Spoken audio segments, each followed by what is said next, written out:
अस्सलामुअलैकुम एवरीवन, क्या हाल है आप सबके। मैं हूं मरियम हसन और आप देख रहे हैं मेरा YouTube channel moments with Mariam. जैसे कि टाइटल देख के आपको अंदाज़ा हो गया होगा कि आज आपके साथ मैं कुछ अपनी पर्सनल एक्सपीरियंस, कुछ अपनी टिप्स जो है ना वो शेयर करूंगी कि किस तरह से जो है ना हम कपड़े धोते हुए घर के कामों में जो है अपना टाइम भी सेव कर सकते हैं और कपड़ों को धोते हुए भी जो है ना हम जल्दी काम ख़त्म कर सकते हैं। तो उसके लिए जो है ना सबसे पहले मैं क्या करती हूँ, मैं अक्सर आपके साथ पहले भी शेयर कर चुकी हूँ। सबसे पहले तो मैं ना सबके अलग अलग से पाइल बना लेती हूँ। जैसे कि हस्बैंड के कपड़े अलग कर लेती हूँ, लड़कों के जो है मेरे बेटों के कपड़े अलग कर लिए और बेटी के अलग। इस तरह से क्या होता है कि मुझे पता होता है कि कौन कौन सा पाइल मैंने किस तरह से धोना है, सबसे पहले किसके धोने हैं, उसके बाद किसके धोने हैं। और सबसे पहले जो है ना मैं वाइट कपड़ों का जो है वो लोड लगाती हूँ, क्योंकि वाइट कपड़े और जो लाइट कलर के कपड़े होते हैं ना वो दूसरे कपड़ों के साथ तो धोए नहीं जाते हैं। तो कोशिश करती हूँ कि उनको पहले धो लूँ और उसके बाद फिर मैं उससे जो लाइट कलर के कपड़े होते हैं ना, जिनका मुझे पता है कि कलर नहीं उतरेगा, वो सारे लोड में डालती हूँ। अच्छा, इसमें मैं क्या करती हूँ कि हस्बैंड के कपड़ों के साथ अक्सर लड़कों के भी जो है ना अपने बेटों के कपड़ों के भी डाल देती हूँ, जिनका मुझे श्योरिटी होती है कि इनका कलर वगैरह नहीं उतरेगा। तो इस तरह से क्या होता है कि टाइम भी बच जाता है और अगर आपने पहले से ही पाइल वगैरह बना के रखे हो ना, तो कपड़ों का धोना, लोड लगाना बहुत ईजी हो जाता है। अगर तो आप हेल्पर वगैरह से भी धुलवाती हैं, आपको पता है कि वो भी जो है ना कहीं कोई काम ख़राब कर ही देती हैं, क्योंकि मेरे साथ तो पर्सनली ये एक्सपीरियंस हो चुका है। तो मैं तो हमेशा पहले से ही पाइल जो है ना वो इनको बना के देती हूँ। खैर, यहाँ पे जो है मैं कपड़े धोने से, जिस दिन मैंने कपड़े धोने हो ना, उससे पहले ही मैं अपनी टाइम मैनेजमेंट वगैरह हर चीज़ पहले से ही डिसाइड कर लेती हूँ कि उस दिन क्या पकाना है, क्या जो है मैंने घर का काम करना है। मैं कोई एक्स्ट्रा काम उस दिन नहीं रखती हूँ। सिर्फ जो जैसे कपड़े धोने हैं, मुझे पता है मेरा वहाँ टाइम लगना है, तो मैं कोई क्लीनिंग वगैरह का एक्स्ट्रा काम नहीं रखती या कोई कुकिंग का भी वही चीज़ रखती हूँ जो जल्दी पक जाए खाना, क्योंकि कपड़े धोने के बाद मैनुअल मशीन में यकीन करें हिम्मत तो रहती ही नहीं है। यहाँ लास्ट क्लिप में मैं आपको दिखा रही थी कि मैं घर साफ़ करके गई थी, नीचे से सारी बेडशीट्स वगैरह का, किचन भी मैं क्लीन करके गई थी। किचन तो खैर साफ़ सुथरा ही था, लेकिन कमरे का जो हाल आपको नज़र आ रहा है ना, वो बच्चे खेल रहे थे। मुस्तफ़ा ने सारी कॉटन बड्स निकाल के फेंक दी थी, हर चीज़ इधर उधर कर दी थी।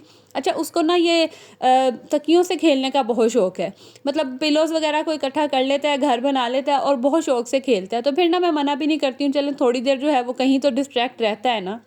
जितने मर्ज़ी टॉयज़ ले आओ बच्चों के लिए, यकीन करें उन्होंने खेलना घर की चीज़ों से ही होता है, किचन की चीज़ों से ही होता है।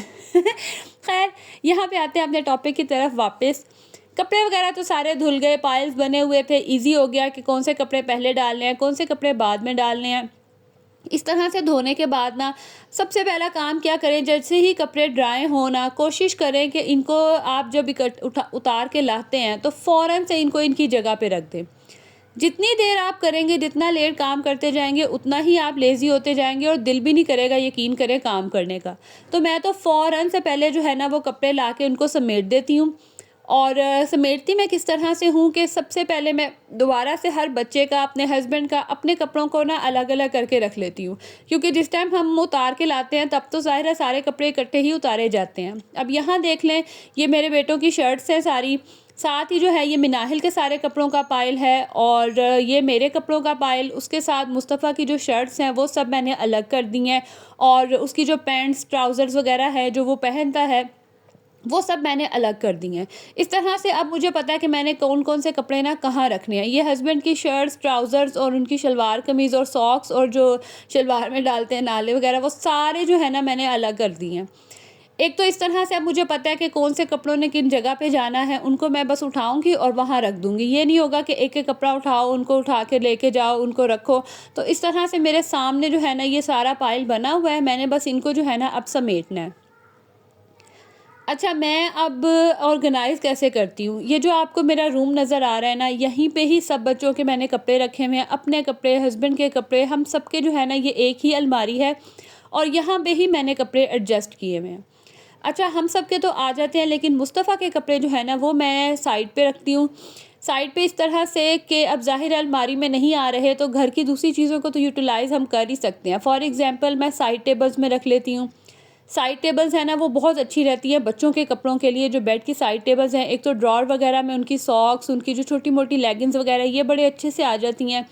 और नहीं तो फिर मेरे पास ड्रेसिंग टेबल था ना, तो मैं ड्रेसिंग टेबल को जो है बच्चों के कपड़ों के लिए यूटिलाइज़ करती थी।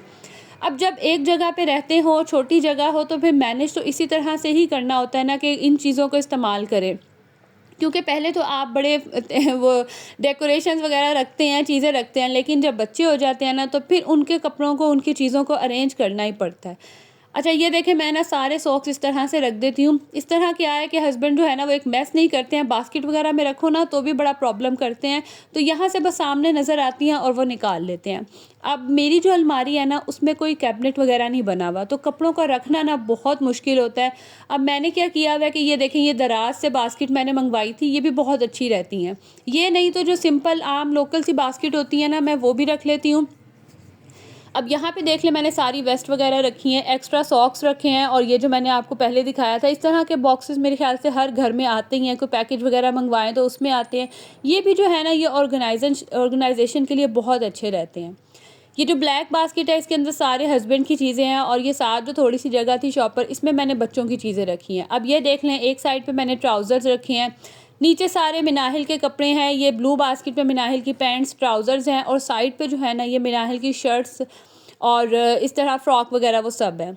इस वाली साइड पे मैंने शहान के कपड़े रखे हैं। ऊपर जो पिंक बास्केट नज़र आ रही है उसमें हसन के कपड़े हैं, सबसे बड़े बेटे के, और साइड पे जो है ना वो मेरे कपड़े हैं। और यहाँ पे मैंने अपने हस्बैंड के सारे कपड़े जो है ना वो आयरन कर देने होते हैं, आयरन करके उनके हैंग करना होता है। इस तरह से क्या होता है कि एक तो नीचे स्पेस बहुत मुझे मिल जाती है, और सारे कपड़े जो है ना वो आयरन हुए होते हैं, तो फिर कोई इशू भी नहीं होता कि निकालो, इनको प्रेस करो, क्योंकि हस्बैंड ने तो डेली बेसिस पे पहनने ही होते हैं।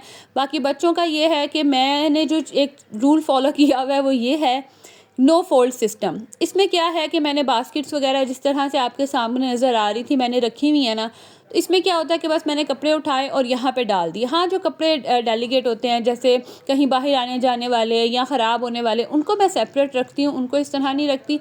लेकिन जो डेली वेयर के कपड़े होते हैं ना, वो इसी तरह मैं नो फोल्ड सिस्टम के तहत ना रख देती। जी मुस्तफ़ा कहाँ हो? मुस्तफ़ा आप कहाँ हो? हैं? ओ हेलो, ये कहाँ पे घुसे हुए हो आप? घर में। ये घर है आपका? है आप कोई चूहा हो छोटे से?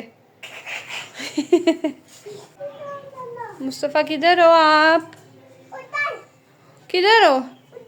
उधर हो? ओ इसमें तो नहीं हो। ये मुस्तफा, आपने मुझे डरा दिया है? आप कोई मॉन्स्टर हो या ज़ॉम्बी हो? हैं? मॉन्स्टर हो, ज़ॉम्बी नहीं हो? ओ तोड़ दी, घर बना लिया। अब मुझे नहीं बुलाना, मैं किचन में काम कर रही हूँ। ओके, सीधा खड़ा करो उसको ना। यहाँ लास्ट क्लिप में ना मुस्तफ़ा की शरारतें मैंने कहा चले आपके साथ थोड़ी बहुत शेयर करती हूँ। और कपड़े वगैरह धोए थे, खाना भी मैंने नहीं बनाया था, मैरिनेट करके रखा था मैंने चिकन को, तो बच्चों को भूख लग रही थी, उनके लिए बस मैं यहाँ चिप्स बना दूँगी। अच्छा, मैं आपको बता रही थी कि बच्चों के कपड़े जो है ना वो मैंने नो फोल्ड सिस्टम रखा है, यानी कि उनके कपड़ों को ना मैं तह नहीं लगाती हूँ।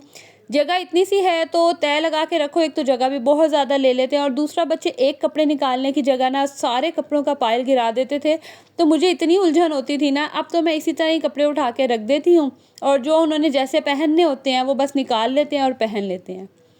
इस तरह से जो है ना वो मैं कपड़ों को इस अलमारी में अरेंज करती हूँ। मैसी आप लोगों को लग रही होगी, लेकिन मेरे हिसाब से मैंने हर चीज़ को ऑर्गेनाइज़ करके रखा हुआ है, और मुझे पता है कि मैंने कहाँ पे किस तरह से चीज़ें रखी हैं। और बच्चों को भी मैंने इसी तरह से ट्रेन कर दिया, उन्हें पता है कि उनके कपड़े कहाँ हैं, उनकी पैंट्स कहाँ हैं, तो वो ना मुझे तंग नहीं करते। खैर, आज मैंने बनाना था आलू अंडे का सालन, तो उसके लिए मैं क्या करती हूँ, ये वाली ग्रेवी मैं तैयार करती हूँ कि मैं सबसे पहले ना ऑयल में हल्का सा इनको फ्राई वगैरह कर लेती हूँ, प्याज, अदरक, लहसुन, टमाटर, हर चीज़ को, कि ये प्याज थोड़े से ट्रांसलूसेंट से हो जाते हैं और थोड़ा सा जो है ना वो कुक हो जाते हैं। फिर इसकी मैं हल्का सा पानी डाल के इनकी पेस्ट बना लेती हूँ। इस तरह से ना ग्रेवी बहुत अच्छी बन जाती है और बड़ा मज़े का जो है ना वो सालन बन के रेडी होता है। So this is it. I hope आपको आज की वीडियो भी अच्छी लगी होगी तो लाइक ज़रूर करना है, चैनल पे न्यू है तो सब्सक्राइब कर दें। अब आपसे मिलूँगी अगली वीडियो में, तब तक के लिए जी अल्लाह हाफिज़।